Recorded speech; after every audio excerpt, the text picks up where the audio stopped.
Good evening అండి.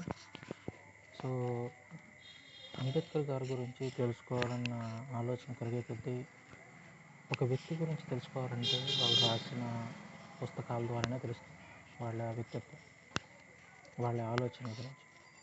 So Ambedkar గురించి తెలుసుకోవాలంటే ఆయన పుస్తకాలే చదవాలి. సో అందరికీ అదృష్టం ఉండని ఎవ్వరు కూడా చాలా వరకు మనకి దురదృష్టం కొద్దీ మన అద్భుతమైన విద్యా వ్యవస్థలో అటువంటి అవకాశం ఉండదు. సో ఒక గొప్ప వ్యక్తి నుంచి చదివినప్పుడే మనకి వారి విషయాలు తెలుస్తాయి. కాబట్టి ఇక నుండి నేను రిలీజియస్గా క్రిస్టియన్ గురించి ప్రాపగేట్ చేసినప్పటికీ సో ఇండియాలో మన చరిత్రకి సంబంధించి the other side of India మనం ఇప్పుడు మాట్లాడుతాం. మనకు స్వాతంత్రం మాత్రమే చెప్తాం. స్వాతంత్ర పోరాటంతో సమానంగా జరిగిన పోరాటం గురించి మనం ఇప్పుడు మాట్లాడుకోం. బహుశా ఇప్పుడున్న పరిస్థితుల్లో ఖచ్చితంగా అంబేద్కర్ గారి గురించి అందరూ తెలుసుకున్నప్పుడే బహుశా ఏదన్నా మనకి తెలుస్తుంది.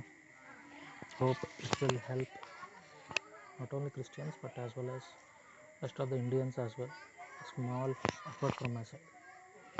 సో అయితే ఇప్పుడు నేను చదువుకోయే ఏంటంటే castes in India, their mechanism, genesis and development. ఇది అంబేద్కర్ గారే రాశారు, బిఆర్ అంబేద్కర్ గారే. Paper presented at an anthropology seminar. ఈ పేపర్ని ఆంథ్రోపాలజీ సెమినార్లో ప్రజెంట్ చేయడం జరిగింది. Taught by doctor A A Goldenweiser, Columbia University. 1916లో 9 మేన పేపర్ ప్రజెంట్ చేయడం జరిగింది.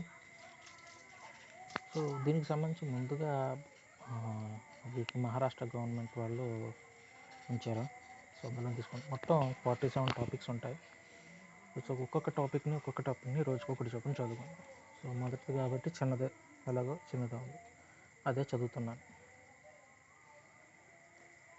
Many of us, I dare say, have witnessed local, national and international expositions of material objects that make up the sum total of human civilization. But few can entertain the idea of there being such a thing as an exposition of human institutions. Exhibition of human institutions is a strange idea. Some might call it the wildest of ideas. But as the students of ethnology, I hope you will not be hard on this innovation. For it is not so, and to you, at least, it should not be strange.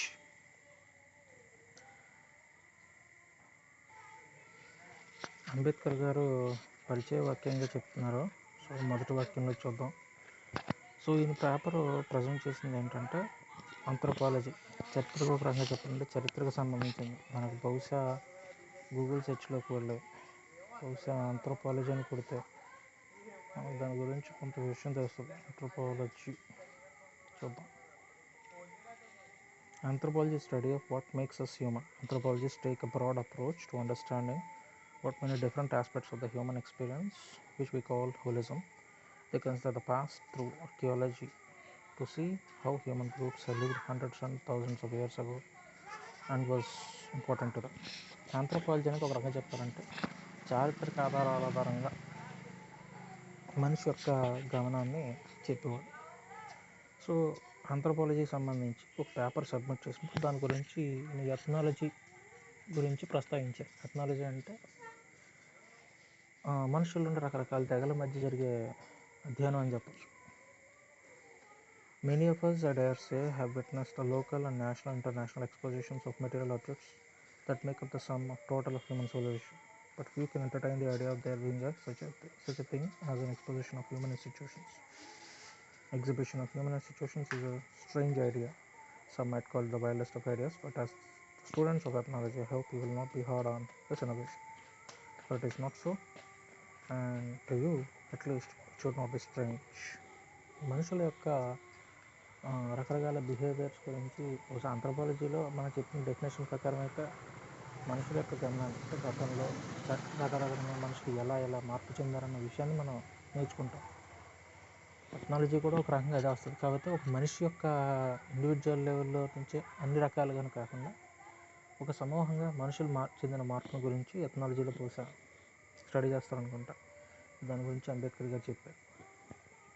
So మీకు కనుక interest ఉంటే caste in India, their mechanism and genesis and development, భారతదేశంలో కులాలు, వాటి యంత్రాంగం, వాటి ఆరంభం, అలాగే వాటి అభివృద్ధి, దీని గురించి నేను రాసిన పుస్తకం. సో మరి ఇది కొద్దిగా మనం నేర్చుకుందాం. రోజుకి కొద్దిగానే చదువుకుంటా వెళ్దాం. అంబేద్కర్ రాసిన మహాపుస్తకాలని అన్నింటినీ మనం చదువుకోలేకపోయినా అట్లీస్ట్ కొన్ని చదువుకున్న రేపొద్దున్న మన భవిష్యత్ తరాల వరకు ఎంతో కొంత మంచి చేసిన వాళ్ళు అవుతాం. దీని గురించి ప్రతి ఒడు పొగడమే కానీ నేను సొంతంగా చదవలేదు కాబట్టి నేను చదివే ప్రయత్నం కూడా చేస్తాను. జై హింద్.